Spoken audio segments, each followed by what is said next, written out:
رسول اللہ صلی اللہ علیہ وسلم کا ارشاد ہے جو ابن عباس رضی اللہ عنہ نے بیان کیا کہ ایک مرد کی بھی 2 بیٹیاں بالغ ہو جائیں اور وہ ان کے ساتھ حسن سلوک کرے، کھلائے پلائے اور دینی آداب سکھائے، جب تک وہ بیٹیاں اس کے ساتھ رہیں یا وہ مرد ان بیٹیوں کے ساتھ رہے، حسن سلوک میں کمی نہ آنے دے، تو یہ بیٹیاں اسے ضرور جنت میں داخل کروائیں گی۔ تو آپ یہ دیکھیے اسی حدیث سے رسول اللہ صلی اللہ علیہ وسلم کے ارشاد سے ہی پتہ چلتا ہے کہ اللہ تعالیٰ میں اگر بیٹیاں دے دیں تو ہم بیٹیوں کے ساتھ ایٹیٹیوڈ اچھا کریں اور ان کی ایک ایجوکیشن اچھی کر لیں، تو پھر انشاءاللہ اللہ تعالیٰ کے رسول صلی اللہ علیہ وسلم آپ کو یہ گارنٹی دے رہے ہیں کہ یہی بیٹیاں آپ کو جنت میں پہنچا دیں گی۔ اب ٹھیک ہے، بیٹیاں بھی انسان ہیں، ہم بھی انسان ہیں، ہم سے بھی غلطی ہو جاتی ہے، لیکن جب ہمیں یہ پتہ چل جائے کہ اللہ میں بیٹیاں دے رہا ہے تو پھر اسی سے ہی ہماری ایٹیٹیوڈ اچھا بنتا ہے۔ اب دیکھیے ہمارے ہاں جو غلط رویے ہوتے ہیں، یہ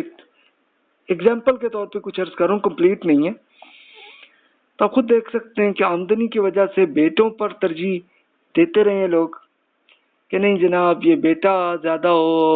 اور وہ اس لیے کہ اصل میں وہاں سے بڑی آمدنی آتی ہے۔ شخصی آزادی کو روکتے رہے اور تحفظ کی بنیاد پر بیٹیوں پہ بڑا کنٹرول رہا پورے ہمارے کلچر میں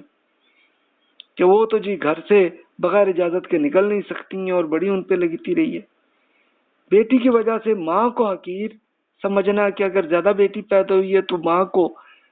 بڑی بے عزت کر دینا، اس نے تو بیٹی پیدا کر دی، یہ اور اس طرح کی حرکتیں کرتے ہیں۔ لیکن سائنٹیفکلی تو پتہ چل گیا کہ جناب یہ جو سپرم ہوتے ہیں یہ باپ اور ماں دونوں کے آ کے مکس ہو کے ملتے ہیں، اور باپ ہی کی طرف سے جو آتے ہیں تو اصل فرق وہاں پہ آتا ہے کہ بیٹا ہو یا بیٹی ہو۔ نسل چلنے کا قصور ایک تصور یہ تھا کہ جناب بیٹے سے ہی ہماری نسل چلتی، تو اس پہ فوکس رہا ہے۔ عزت کا تصور میں بیٹیوں پر ظلم اور یہاں تک کہ وراثت بھی ادا نہیں کرتے رہے کہ نہیں جی ان کی تو شادی ہوگی یا چلی گئی تو اب ہماری وہ جو وراثت ہے اس کا تو پھر نتیجہ یہ ہوگا کہ جناب یہ تو ہماری جو قبیلہ یا ہماری فیملی ہے اس میں فائنینشلی ہم کمزور ہو جائیں گے، تو لوگ اس وجہ سے یہ حرکتیں کرتے ہیں۔ اللہ تعالیٰ نے قرآن میں بتا دیا اس کو کہ جناب وراثت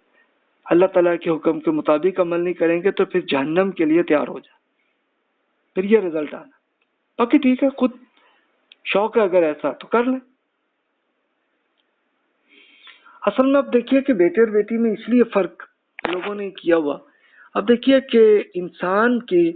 مختلف ایریاز، ایک ہنٹنگ ایج شروع ہوئی آدم علیہ السلام کے زمانے میں،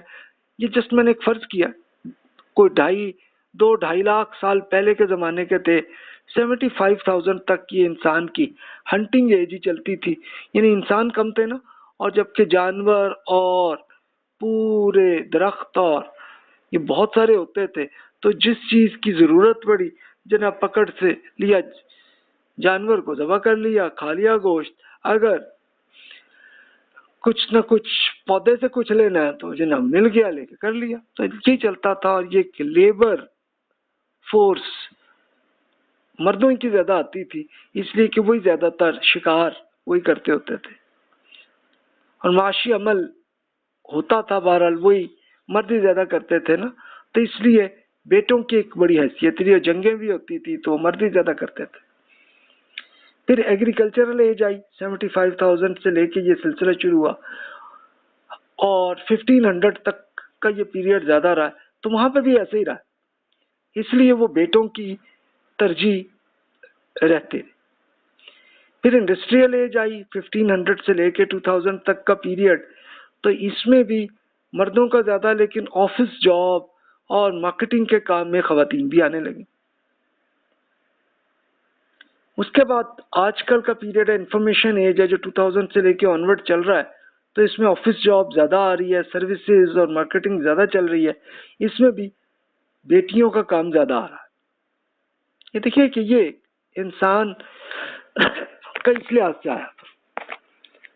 اب دیکھیے کہ رسول اللہ صلی اللہ علیہ وسلم نے ہمیں کیا سکھایا۔ عقبہ بن عامر رضی اللہ عنہ بیان کرتے ہیں کہ رسول اللہ صلی اللہ علیہ وسلم نے یہ فرماتے سنا کہ آپ 3 بیٹیاں ہوں اور وہ ان پر صبر کرے، انہیں جزا فضا نہ کرے کہ یہ بیٹیاں اور انہیں کھلائے پلائے پہنائے اپنی طاقت اور کمائی کے مطابق، تو یہ 3 بیٹیاں بھی روز قیامت اس کے لیے دوزخ سے آڑ اور رکاوٹ کا سبب بن جائیں گی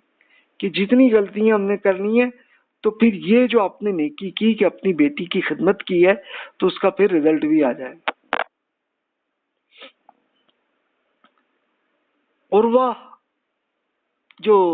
اسٹوڈنٹ تھے سید عائشہ رضی اللہ تعالیٰ عنہ کے، ان سے پوچھتے ہیں کہ انہوں نے بیان کیا کہ ایک عورت اپنی 2 بیٹیوں کے ساتھ مانگتے ہوئے آئی، تو اس نے میرے پاس سوائے کھجور کے کچھ نہیں تھا، تو میں نے وہ کھجور دے دی انہیں۔ اس خاتون نے اس کھجور کو دونوں لڑکیوں میں بانٹ دیا اور خود کچھ نہیں کھایا،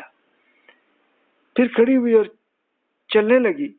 تو نبی کریم صلی اللہ علیہ وسلم ہمارے پاس تشریف لائے اور میں نے آپ سے